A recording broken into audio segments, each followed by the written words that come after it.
আসানসোলে ৬ বছরের শিশু ঋত্বিক রোজ খুনের ঘটনায় উত্তেজনা চরমে। অভিযুক্তকে গ্রেপ্তারের পর থেকে পরিবারের হাতে তুলে দেওয়ার দাবিতে শুক্রবার বিকেলে আসানসোলের জিটি রোডের ভগৎ সিং মোড় অবরোধ করে বিক্ষোভ দেখান মৃত শিশুর পরিবারের সদস্য ও স্থানীয় বাসিন্দারা।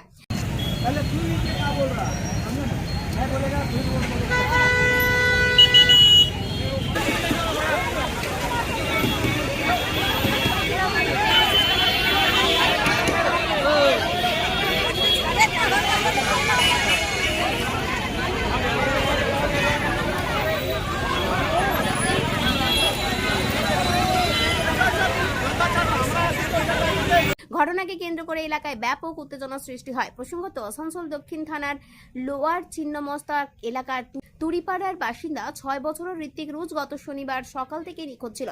পরিবারের সদস্যরা, আত্মীয় স্বজন ও আশেপাশের এলাকায় ব্যাপক খোঁজাখুঁজি চালিয়েও তার কোনো সন্ধান না পেয়ে আসানসোল দক্ষিণ থানায় নিখোঁজ ডায়েরি করেন। পরের দিন অর্থাৎ রবিবার সকালে বাড়ির অদূরের একটি জঙ্গল থেকে উদ্ধার হয় শিশুর নিথর দেহ। আসানসোল জেলা হাসপাতালে ময়নাতদন্তের পর পুলিশের হাতে আসা রিপোর্টে জানা যায় শিশুটিকে গলা টিপে শ্বাসরোধ করে খুন করা হয়েছে। এরপর তদন্তে নেমে পুলিশ এবং মৃত শিশুর প্রতিবেশী শিবনাথ তুরিকে গ্রেপ্তার করে। বর্তমানে সে পুলিশি হেফাজতে রয়েছে।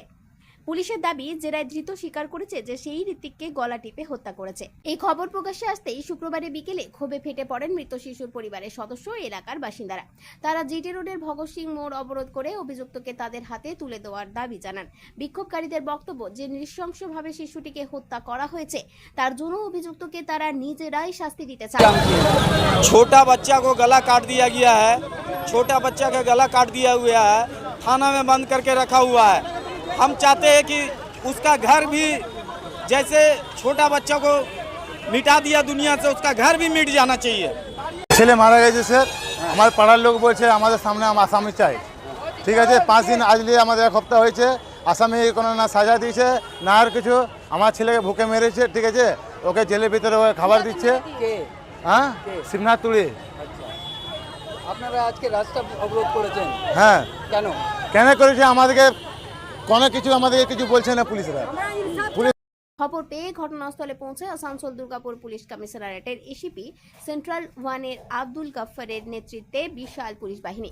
পুলিশ বিক্ষোভকারীদের বোঝানোর চেষ্টা করে জানায়, আইন অনুযায়ী অপরাধীর বিরুদ্ধে কঠোরতম ব্যবস্থা নেওয়া হবে। তবে দীর্ঘক্ষণ ধরে বিক্ষোভকারীরা নিজেদের দাবিতে অনড় থাকেন।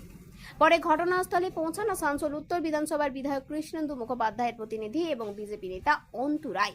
তিনি জানান, বিধায়ক নিজেই ঘটনায় পুলিশ আধিকারিকদের সঙ্গে কথা বলেছেন এবং দ্রুত তদন্ত শেষ করে প্রকৃত দোষীদের বিরুদ্ধে কঠোর ব্যবস্থা নেওয়ার দাবি জানিয়েছেন। অন্তু রায় আরও বলেন, অভিযুক্তকে পরিবারের হাতে তুলে দেওয়ার দাবি আইনসম্মত নয়। দেশ সংবিধান ও আইনের ভিত্তিতেই পরিচালিত হয়। ছাড়া পেয়ে যাবে, যেরকম আগে সরকারের সময় হতো। কিন্তু মাননীয় শুভেন্দু অধিকারীর নেতৃত্বে বর্তমান যে সরকার, সেই সরকার খুব কড়া। আমাদের বিধায়ক কৃষ্ণেন্দু মুখার্জি মহাশয় এবং সিপি ডিসিপি সবাই ওই পাড়ায় গিয়ে আশ্বস্ত করে এসছেন দৃষ্টান্তমূলক শাস্তি হবে। এখন এনারা হয়তো হাওয়াতে একটা নাম শুনেছেন যে এই লোকটা করেছে। আমরা তদন্তের স্বার্থে নাম বাইরে প্রকাশ বলছি না, হয়তো এনারা কোনোভাবে শুনতে পেয়েছেন। গ্রামের লোক উঠে চলে এসছে যে ওনাকে অপরাধী বলে যাকে চিহ্নিত করা হয়েছে তাকে আমাদের হাতে দিতে হবে। এবার মধ্যযুগীয় বর্বরতা তো আমাদের নেই, কোর্টে প্রমাণ করতে হবে। আমরা পুলিশ প্রশাসন এবং পার্টির তরফ থেকে আমরা এটাই বোঝাচ্ছি যে আপনারা ফেরত যান। পুলিশের এসিপি সাহেব এসছেন, আইসি সাহেব এসছেন, ওনারা বোঝাচ্ছেন যাতে দৃষ্টান্তমূলক শাস্তি হয় এবং তাকে ছাড়া না হয়, সেই ব্যবস্থা পুলিশ প্রশাসন করবে। তিনি দাবি করেন, ঊর্ধ্বতন পুলিশ আধিকারিকেরা বিক্ষোভকারীদের আশ্বস্ত করেছেন যে এই মামলায় কোনো অপরাধী রেহাই পাবে না এবং দোষীদের বিরুদ্ধে কঠোরতম আইনি ব্যবস্থা নেওয়া হবে।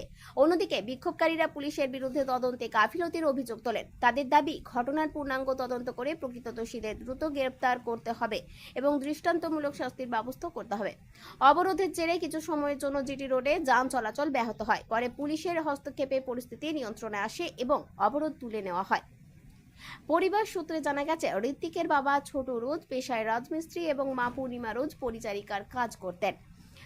ঘটনার দিন দুজনেই কাজের জন্য বাড়ির বাইরে ছিলেন। বাড়ি ফিরে ছেলেকে না পেয়ে তারা খোঁজাখুঁজি শুরু করেন, কিন্তু শেষ পর্যন্ত রবিবার সকালে জঙ্গল থেকে উদ্ধার হয় শিশুটির দেহ। এদিকে আসানসোল দক্ষিণ থানার পুলিশ জানিয়েছে এই ঘটনার তদন্ত এখনো চলছে। ইতিমধ্যেই একজনকে গ্রেপ্তার করা হয়েছে এবং তদন্তের স্বার্থে সমস্ত সম্ভাব্য দিক খতিয়ে দেখা হচ্ছে, কোনো দিকেই উড়িয়ে দেওয়া হচ্ছে না।